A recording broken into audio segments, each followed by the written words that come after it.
You know what? Let's get a pizza. I'm starving. You want to get a pizza? All right, what should we get on it?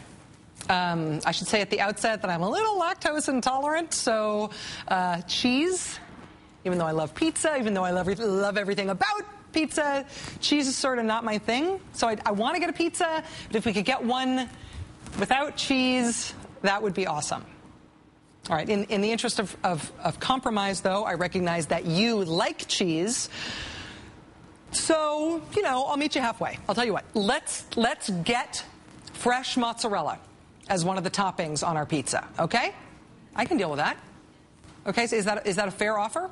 I'm trying to meet you in the middle here. You're good with fresh mozz on the pizza? You're good? All right, good. Why don't we also get one of those stuffed crusts on our pizza, too, you know, where they just inject the cheese right into the crust of the pizza? Okay, you good with that? And you know what? We should also get a little Parmesan on top, too. Is that okay with you? We got a deal? Excellent.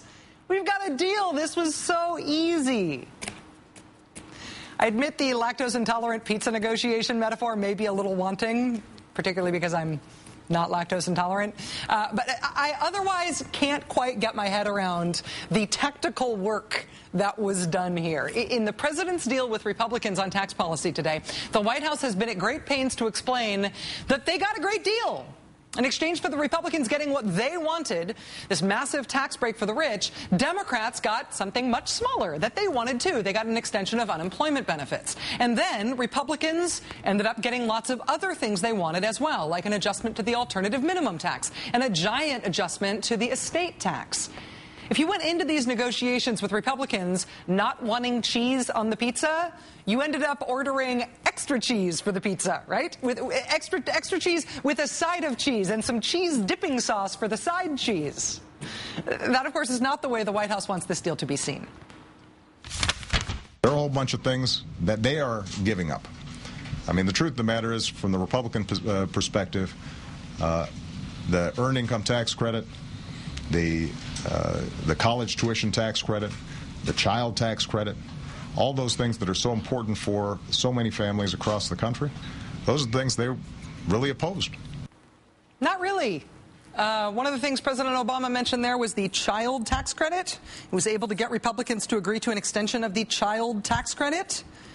Republicans are sort of really overtly for that. Here's the GOP pledge to America. This is page 14. Quote, during the 1990s, a Republican Congress enacted pro-family policies such as the child tax credit.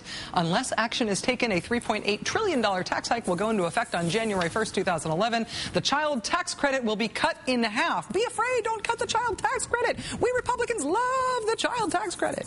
Here's incoming Republican House Speaker John Boehner warning on his website back in September that unless something is done, quote, horror of all horrors, the child tax credit will be cut in half. Republicans are for the child tax credit. So getting them to agree to an extension of it is not exactly an awesome concession. As I mentioned before, as part of this deal, Republicans also got President Obama to agree to a fix in the alternative minimum tax, as well as the estate tax. So if you're keeping score at home, here's what Republicans got out of President Obama. They got a bonus tax cut for the richest Americans. They got a fix to the alternative minimum tax, which is essentially a tax cut. And they got an agreement on the estate tax, which is another tax cut, a giant one. In exchange for all of those tax cuts, Republicans bit their tongues and allowed 3 more tax cuts to go forward. The earned income tax credit, the college tuition tax credit, the child tax credit. Where did those tax cuts, tax credits come from in the first place? Do you remember how Democrats watered down the stimulus bill last year? They put in a whole bunch of tax cuts in order to attract Republican votes for the stimulus, even though the tax cuts weren't nearly as stimulative as the spending. Remember that? Well, those things the president is talking about today are the things that just got extended. That's the big Republican concession. The stuff that was put in there as a sweetener for Republicans in the first place was just left in place. A thing originally designed to appeal to Republicans stays. That's their concession. How about a slice of cheesecake with your cheese pizza? Maybe I could melt some cheddar on top. We could have fondue as well.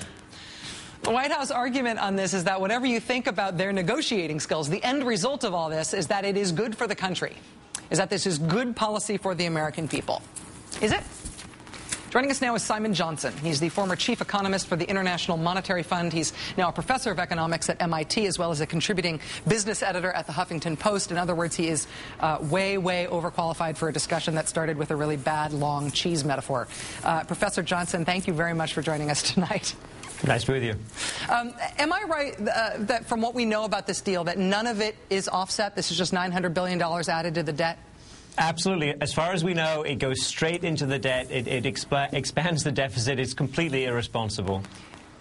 Give us a perspective on how big adding $900 billion to the debt is. $900 billion is obviously a big number. All the debt and deficit numbers seem sort of equally big from a human distance. How big a deal is this in terms of adding to our debt problem?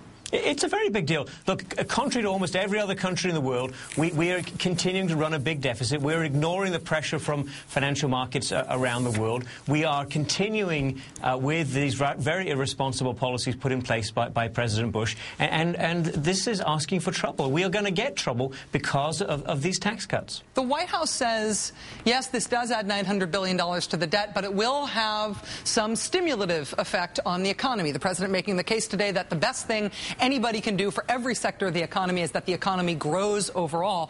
Do you see this as good bang for the buck in terms of economic stimulus? No, it's not good bang for the buck. You do get some stimulus, but it's a small amount of stimulus. There are much better ways to stimulate the economy if that's your goal, in return for the increased deficit and the increased debt, which is the cost, I'm afraid, of those policies. If you could be economic dictator for a day, if you had $900 billion to devote to trying to make the economy better, trying to bring down unemployment in particular, what would you spend that $900 billion on?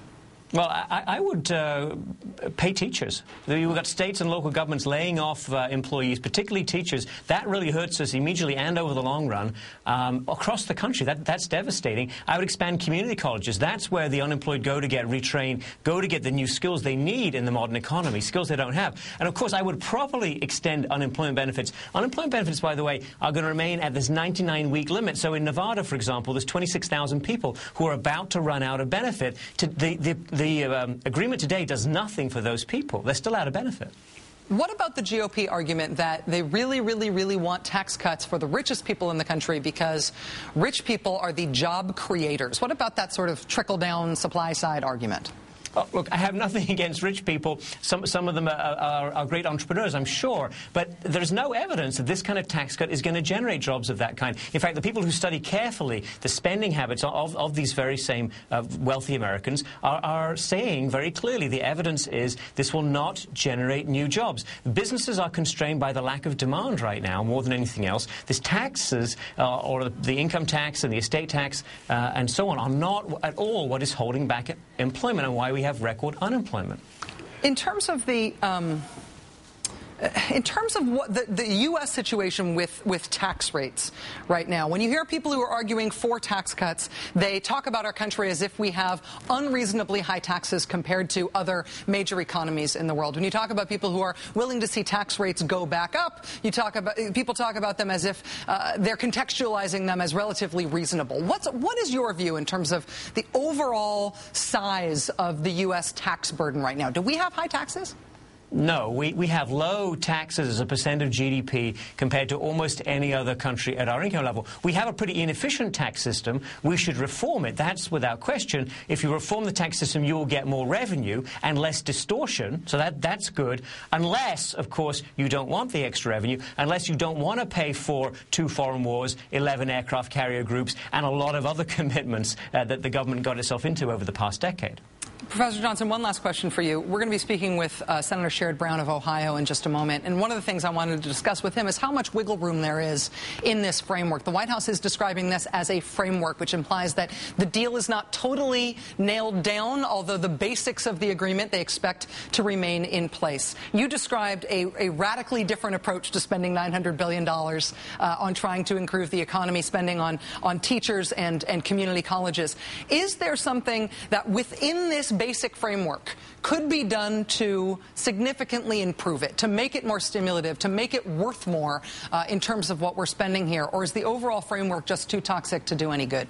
I'm afraid this framework will not substantially help stimulate the economy. It will not significantly bring down unemployment. If that is your goal, and it's a very legitimate goal, and if you're willing to incur some extra deficit to bring down unemployment, which I think is entirely reasonable, you should spend those dollars wisely. You should not blow it all on yet another irresponsible and, from this purpose, ineffective tax cut that increases the deficit, increases the debt, and makes us more vulnerable to a financial market attack of the kind now being seen in Europe. Simon Johnson, professor of economics at MIT, contributing business editor at Huffington Post.